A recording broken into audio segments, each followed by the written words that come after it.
അതിരാവിലെ 8 മണിക്ക് നമ്മളെ കല്യാണ പണിന് കൂടി നമ്മൾ കല്യാണ സാരി എടുക്കാനായിട്ടാ പോകുന്നത്. അപ്പൊ നമ്മൾ വേറെ എവിടെയല്ല പോയത്, കൂത്താമ്പള്ളിയിലെ എയർ ഹാൻഡ്ലൂമിക്ക് കേട്ടോ. നേരെ ബ്രേക്ക്ഫാസ്റ്റ് കഴിഞ്ഞ് നമ്മൾ ഷോപ്പിലേക്ക് കേട്ടോ കയറിയത്. നേരെ ഷോപ്പിൽ കയറുമ്പോൾ നമ്മൾ രാജുവേട്ടൻ ഉണ്ടായിരുന്നു കേട്ടോ. രാജുവേട്ടന്റെ അടുത്ത് കുറെ സംസാരിച്ച് നമുക്ക് ഷോപ്പിംഗിന് എല്ലാം ഉള്ള സപ്പോർട്ട് തന്നിട്ട് നമ്മൾ നേരെ ഷോപ്പിലേക്ക് കയറി കേട്ടോ. എന്നെ പോലെ ഷോപ്പിംഗ് ഭ്രാന്തികൾക്ക് ഇതൊരു സ്വർഗ്ഗം കേട്ടോ. എന്തോരം കളക്ഷൻസ് ആണ്, ഒന്നും പറയാല്ല. പോരാത്തന്നെ നമ്മൾ അവരുടെ ഗോഡൌണിലേക്ക് പോയിട്ടോ, അത്രയും കളക്ഷൻ ആയിരുന്നു. അവിടെ എത്തിയത് നമുക്ക് 2 കല്യാണ സാരി ഇഷ്ടപ്പെട്ടോ. കല്യാണ പെണ്ണിനാണെങ്കിൽ ഫുൾ ടെൻഷൻ.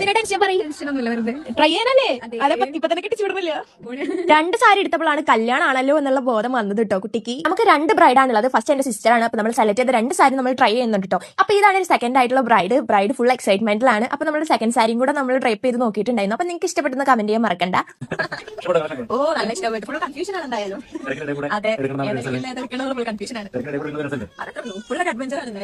രാജുവേട്ടനായിട്ട് കുറെ സംസാരിച്ചതിന് ശേഷം നമ്മൾ ഗ്രൂമിലുള്ള സാധനങ്ങളൊക്കെ എടുക്കാൻ പോയിട്ട് സാരി എടുത്തിട്ട് എന്റെ പൊന്നി നമുക്ക് മതിയാവുന്നില്ല, അത്രത്തോളം സാരി എടുത്തു. പിന്നെ പോരാത്തന്നെ എനിക്കുള്ള ഷോപ്പിംഗ് അതിന്റെ ഇടയിൽ കൂടെ കഴിഞ്ഞിട്ടുണ്ടായിരുന്നു. പിന്നെ സർവീസിനെ കുറിച്ച് പറയുകയാണെങ്കിൽ ഒന്നും പറയാല്ല, അടിപൊളി സർവീസ്. ഞാൻ വേറെ എവിടെ ഇത്ര സർവീസും കളക്ഷൻസ് കണ്ടിട്ടില്ല കേട്ടോ. അപ്പൊ നമ്മളെല്ലാം നമ്മൾ പർച്ചേസിങ് കഴിഞ്ഞ് നമ്മൾ സ്റ്റാഫിന്റെ അടുത്തേക്ക് ബായ് പറഞ്ഞിട്ട് നമ്മൾ പോവാട്ടോ.